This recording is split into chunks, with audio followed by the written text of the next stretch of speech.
So, there's this guy Daniel, and for years, nobody realized what he was doing.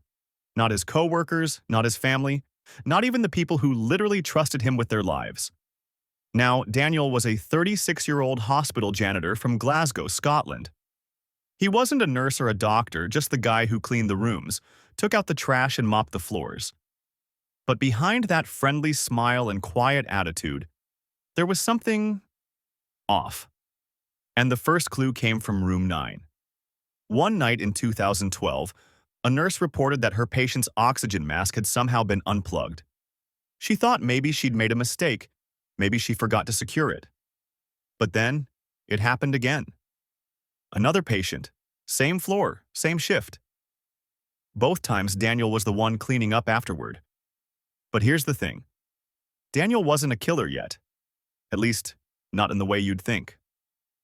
See, Daniel had lost his mother to a long illness when he was 17, and she died in that same hospital. And in some twisted way, he thought he was helping people let go peacefully.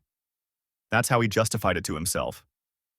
So, the first time he did it, he said he heard his mom's voice, whispering, saying, "It's time to let them rest." And he listened. After that, things started getting strange. Daniel became obsessed with room 9. It was always where someone died, no matter which patient was assigned there. He even volunteered to clean that room more than any other. Nurses started calling it the cursed room as a joke. But Daniel, he didn't find it funny. He'd actually talk to the empty bed sometimes, whispering like someone was answering back. Then one night, security footage caught something weird. Daniel was seen entering room 9 at 3 a.m., even though no patients were in there at the time. He stayed for 45 minutes, talking to someone who wasn't there. And when he came out, he looked pale, like he'd seen a ghost. The next morning, a new patient was moved into that same room. Within hours, their vitals crashed without explanation. And that's when the pattern started.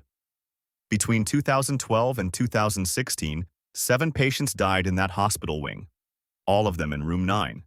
And every single time, Daniel was on shift. But he was careful. He didn't overdose anyone, didn't use drugs, didn't inject insulin. He just unplugged something, moved something, removed oxygen for just a minute too long.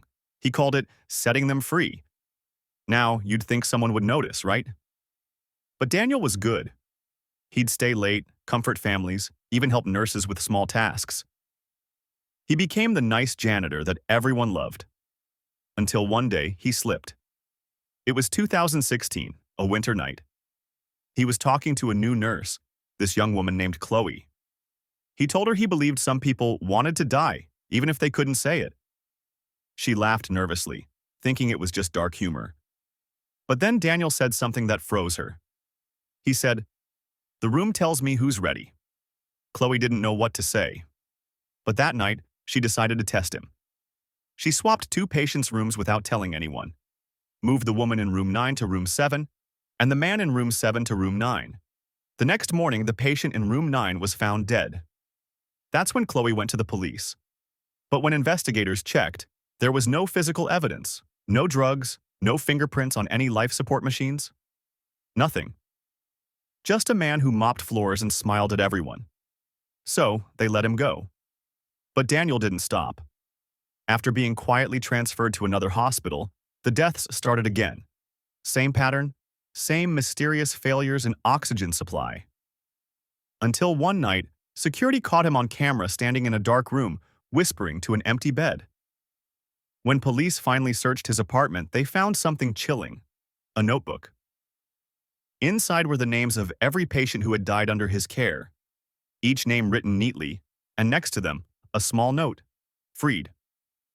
In 2017, Daniel was finally arrested and charged with 7 counts of murder. During interrogation, he didn't deny it. He just smiled and said, "I didn't kill anyone. I just helped them leave the pain behind." And to this day, room 9 at that Glasgow hospital remains closed, sealed off. Because sometimes, at night, the monitors in that empty room still beep, even though there's no one in the bed.